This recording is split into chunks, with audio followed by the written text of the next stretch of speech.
Hai pemirsa RRI Sintang yang ada di seluruh Indonesia. Nah, kembali lagi nih kita di podcast RRI Sintang. Tentunya kali ini Monica sendirian. Monica bersama Edward Wendel Sudarman, Putra Kebudayaan Kalimantan Barat 1 2024. Halo Wendel. Halo Kak, Halo, gimana kabarnya nih? puji Tuhan baik. Wendel Putra Kebudayaan Kalimantan Barat 1 2024-2025 ya? Iya betul. Usianya berapa sih kalau boleh tahu? Usia saya masih 19 tahun Kak. 19 tahun. Wah, ini muda banget ya pemirsa, tentunya menjadi generasi muda untuk membudidayakan juga dan melestarikan tradisi dan budaya di Indonesia. Langsung aja deh, aku tuh kayak kepo gitu ya sebagai putra kebudayaan Kalimantan Barat 1. Apa aja sih warisan yang ada di daerah kita gitu yang udah ada dari dulu sampai sekarang tuh masih lestari banget gitu. Untuk warisan budaya yang masih ada di Kabupaten Sintang ini tersendiri itu dari tenun sih Kak. Itu kan sudah lama ada di Sintang ini dan juga di Kalimantan Barat juga sudah dikenal gitu tenun, apalagi tenun ke Sintang gitu. Kak.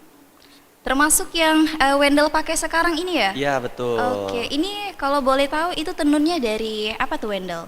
Tenun yang saya gunakan ini memang tenun asli ke Sintang yang dibuat di Desa Said dan juga dijahit khusus untuk saya waktu saya pergi ke Malaysia kemarin Kak. Oh, berarti udah go internasional juga. Sudah. Keren banget. Dah, tadi kan udah ada tenun. Selain tenun tuh apalagi sih budaya yang ada di Kalimantan Barat nih yang udah dari dulu sampai sekarang tuh masih lestari juga? Banyak sih Kak sebenarnya kalau untuk membahas tentang budaya yang masih lestari itu tidak akan habis sih sebenarnya kalau untuk di Kalimantan Barat, karena banyak sekali budaya yang ada di Kalimantan Barat ini yang masih saya explore juga, karena saya masih belajar juga kan Kak sebagai duta kebudayaan itu saya harus belajar juga lebih banyak lagi tentang budaya sih. Tapi kalau untuk mungkin budaya yang bisa kita lihat secara langsung tuh masih ada nggak sih untuk di Kalimantan Barat ini? Masih ada dong. Apa tuh kalau boleh tahu? Budaya masih bertahan sampai sekarang ya. Yang bisa kita lihat secara langsung. Iya. Itu ada pesta Gawai Dayak Kak. Gawai Itu Dayak. masih bertahan sampai sekarang. Dan tentunya itu juga telah ini ya sering banget kita jumpai setiap tahunnya. Betul. Selain itu ada lagi nggak? Banyak sih Kak sebenarnya dari tari-tarian juga masih sering kita lihat juga kan yang masih tradisional, dari kostum adatnya juga itu masih tradisional sekali, yang tidak dimodifikasi dari awal sampai sekarang gitu, masih original. Tentunya di Kalimantan Barat ini kan juga beragam ya, ada Melayu, ada Dayak, ada Tionghoa juga mungkin, dan beragam banget lah nih pemirsa tentunya budaya yang ada di Kalimantan Barat. Tapi aku jadi kepo gitu ya sebagai anak muda, sebagai putra kebudayaan juga, tentu memiliki peran yang besar dong untuk melestarikan kebudayaan yang ada di Kalimantan Barat khususnya. Nah, peran Wendel sendiri itu dalam melestarikan budaya itu sebagai putra kebudayaan apa aja nih kalau boleh tahu? Oke, peran saya sebagai putra kebudayaan ya. Betul. Peran saya sebenarnya itu sebagai anak muda ya, salah satu anak muda juga, itu saya harus mempromosikan lagi, terus mengingat lagi tentang budaya-budaya yang ada di Kalimantan, memperkenalkan budaya yang ada di Kalimantan ini ke khalayak ramai gitu di luar sana, bahwa oh ini loh budaya asli Kalimantan gitu, seperti gawai. Gawai Dayak ya. Dan tentunya pasti di perjalanannya memiliki tantangan dan hambatan. Betul. Apa aja yang pernah Wendel temuin nih selama berperan sebagai putra kebudayaan? Yang pernah saya temukan ya hambatannya itu dari apa ya? Nggak ada sih Kak hambatannya sebenarnya, itu saya dibantu oleh dinas kebudayaan. Pendidikan dan kebudayaan juga itu saling backup lah, karena saya di bawah naungan dinas juga kan Kak, jadi cukup lah bagi saya. Dan berarti ini saling membantu ya, tentunya perlu ditiru juga nih pemirsa bahwa sebenarnya warisan budaya ini bukan hanya tanggung jawab anak muda, tapi tanggung jawab kita bersama sebagai generasi penerus bangsa. Dan dinilai juga nih pemirsa dari kebudayaan-kebudayaan yang ada di Kalimantan Barat khususnya, pernah menemukan kasus nggak gitu misalnya kayak kayaknya ini udah jarang dilestarikan atau mungkin kayaknya ini udah jarang dilaksanakan begitu?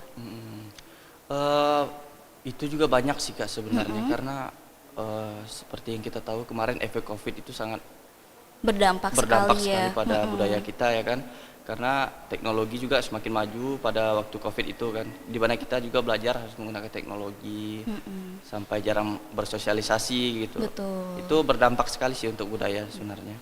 Banyak sih Kak untuk budaya gitu, seperti kami kemarin buat program ke PAO itu membuat film tentang emping, itu juga sudah jarang kita lihat ya orang menumbuk dengan alami dengan tumbukan, itu sudah Oke. jarang. Sekarang sudah menggunakan mesin semua gitu kan Kak. Berarti dari beberapa edukasi dan juga aksi dari Wendel dan teman-teman ini, salah satu media yang mendukung adalah media sosial. Betul. Nah, di era digitalisasi juga, di era globalisasi ini juga, berarti penting banget ya media sosial untuk kebudayaan kita. Betul. Teknologi sekarang itu sangat penting sih untuk mengembangkan lagi budaya kita itu. Karena budaya kita juga bisa dikenalkan melalui teknologi, terus media sosial juga seperti TikTok, Instagram, YouTube, gitu sih Kak. Oke. Kalau dari Wendel sendiri ada nggak sih mungkin publikasi kebudayaan yang pernah dilakukan? Publikasi ya. Mungkin di media sosial ngedukasikan apa, sharing apa gitu. Oh, pernah. Waktu itu di media sosial sih Kak, Iya, dengan posting foto yang kami menggunakan baju adat, terus di captionnya itu ada penjelasan baju adat dari apa dan Oke. digunakan pada saat acara apa begitu. Seperti kami kemarin yang ke Malaysia, ke Sabah kan, membawakan baju adat adat desa kalau nggak salah ya. Itu kami posting di IG kami gitu, terus dijelaskan ini baju apa gitu loh, sehingga banyak orang yang tahu juga, oh ini baju Oke. tentang ini begitu. Selain juga ini ya kita membudidayakan dan juga melestarikan kebudayaan kita, tentunya juga memamerkan lah ya ke kancah internasional gitu, bahwa khususnya Sintang nih punya loh kayak tenun-tenun khas kita yang keren banget gitu. Oke, selanjutnya nih bagi generasi muda tentunya Wendel nih kan pasti perannya sebagai edukasi juga, yang ngajakin juga gitu. Ada nggak sih rencana ke depannya mungkin sebagai putra kebudayaan ini ingin melakukan apa ke depannya? Untuk kedepannya ya Kak, untuk saat ini sih saya sedang fokus dulu untuk di pemilihan putra-putri kebudayaan Indonesia, itu saya fokus di situ dulu, karena semoga saja ketika saya mengikuti pemilihan itu saya bisa terpilih, entah itu menjadi pemenang, runner up, itu saya bisa terpilih, supaya jika sudah terpilih menjadi pemenang putra-putri kebudayaan Indonesia, itu saya dapat mencakup lebih banyak lagi tentang budaya yang ada di Indonesia gitu. Oke, nah kalau untuk Wendel sendiri, gimana sih targetnya atau rencananya dalam mengajak nih anak-anak muda generasi penerus bangsa dalam mencintai budaya kita? Target saya Kak, saya lebih menanamkan dulu itu ke dalam diri saya, terus saya akan membuat branding pada diri saya sendiri di media sosial, karena teman-teman saya juga kan sudah menggunakan media sosial ya. Betul. Banyak pengikut saya yang sudah menggunakan media sosial juga. Dari situlah saya bisa mengembangkan budaya kita gitu loh Kak. Bisa Oke. mengenalkan lebih dalam lagi tentang budaya kita. Untuk budaya tersendiri banyak sih Kak sebenarnya ingin saya kembangkan itu. Yang di sekitaran Kalbar ini saja masih banyak yang saya belum tahu Betul gitu, masih banget. yang ingin kita pelajari gitu. Tapi ngomong-ngomong ya, sebelum kita closing nih, aku pengen tahu deh, ada nggak sih budaya yang menurut Wendel tuh kayak, ih ini aku suka banget gitu dari khas Kalimantan? Dari Kalimantan ya, saya tuh pingin tahu tentang naik dango sih. Naik dango. Naik dango, Oh, ya. itu dari mana tuh? Dari Serawai. Serawai. Oh, Ya itu sih saya pingin lihat secara langsung gitu loh, pingin saya dokumentasikan gitu, biar itu tuh ada hasil aslinya punya Serawai gitu, punya Kalimantan kan, jadi tidak bisa diklaim oleh orang lain gitu bahwa itu tuh budaya mereka gitu. Oke, nah dengan Wendel sendiri mengedukasi diri Wendel, nanti bakal di-sharing juga nih Betul. sama pemirsa-pemirsa juga, nanti boleh banget dipantengin aja terus di mana ini juga peran kita bersama dalam menjaga dan melestarikan budaya di Indonesia. Oke Wendel, tadi udah banyak banget ya kita bincang-bincang juga seputar kebudayaan Kalimantan Barat ini. Mulai dari upaya Wendel juga untuk mengedukasi dan bahkan mengedukasi diri sendiri juga. Tapi sebelum itu aku pengen tahu deh, ada nggak sih harapan kamu dari putra kebudayaan Kalimantan Barat ini?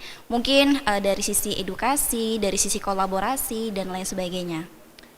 Harapan saya sebagai putra kebudayaan ya, itu untuk teman-teman yang ada di luar sana, terkhususnya seluruh Indonesia lah ya. sekarang ini kita tengah menjadi negara yang berkembang. Oke. Tentu saja perkembangan itu sangat rentan terpengaruh budaya kita karena perkembangan zaman juga. Sekarang sudah banyak yang menggunakan media sosial, mau anak muda, orang dewasa juga banyak yang menggunakan media sosial. Jadi sebagai anak muda kita itu harus mempertahankan budaya-budaya kita, bukan cuma untuk anak muda saja, untuk orang-orang yang ada di luar sana yang mempunyai budayanya yang menarik sekiranya untuk dikenalkan kepada masyarakat luar, itu bisa diperkenalkan lagi melalui media sosial. Begitulah, Kak. Tapi kamu setuju nggak sih kalau kita kan lagi di belakangan itu aku sering ketemu kayak istilah berkain. Betul, berkain. Berkain gitu kan, yang mana juga fashion tuh bisa dikolaborasikan dengan khas-khas kebudayaan kita. Betul. Khususnya di sini mungkin kayak tenun yang Betul. dipakai Wendel sekarang gitu. Nah, itu juga bisa jadi salah satu media untuk mempromosikan. Betul, Kak. Kalau di Sintang sendiri tuh menurut Wendel bisa nggak sih dikembangin nih kayak kebudayaan berkain ini ya? Bisa, Kak. Khususnya kita kan kain kasintang tuh kain tenun ya, Kak ya. Itu kita bisa kembangkan lagi, kita bisa buat segala baju, terus tas, dompet, topi gitu, bisa, Kak. Dan tentunya udah ada belum sih kayak bibit-bibit mungkin orang-orang anak muda yang menggunakan berkain ini atau tren berkain ini di Sintang? Sudah banyak, Kak. Banyak banget ya? sekali. Dan itu buat saya itu kayak rasanya itu senang gitu loh. Kayak oh ini loh anak muda yang menggunakan kain khas Sintang. Iya. Dan juga secara tidak langsung memperkenalkan juga kan kain tenun gitu Bener loh, Kak. banget. Jadi itu juga salah satu cara kita bersama gitu ya. Betul. Tentunya ini bukan hanya diemban oleh Wendel sendiri sebagai putra kebudayaan atau mungkin dinas-dinas kebudayaan dan lain sebagainya, tapi kita semua nih sebagai generasi muda, generasi penerus bangsa. Dan ada nggak sih yang pengen disampaikan lagi mungkin ke pemirsa terkait dengan menjaga kebudayaan kita di era globalisasi ini? Untuk seluruh penonton YouTube RRI, pesan dari saya selaku putra kebudayaan Kalimantan Barat itu kita sama-sama harus menjaga adat, tradisi dan budaya kita yang ada di Kalimantan Barat. Jangan sampai budaya kita ini diklaim oleh orang lain sebagai budaya milik mereka, dan juga kita harus mempertahankan secara kuat budaya kita karena seperti yang kita tahu perkembangan teknologi juga itu tengah besar-besarnya, jadi sangat rentan budaya kita ini akan tenggelam oleh perkembangan zaman gitu. Oke, nah keren banget ya. Aku pengen belajar juga nih dari Wendel untuk bersama-sama melestarikan kebudayaan Indonesia, khususnya mungkin di Kalimantan Barat dan juga di Sintang. Nah itu dia pemirsa podcast bersama Wendel, Putra Kebudayaan Kalimantan Barat ke 2024 ini. Dan tentunya buat kamu pantengin aja terus podcast Era di Sintang. Aku Monica pamit undur diri dan bye-bye.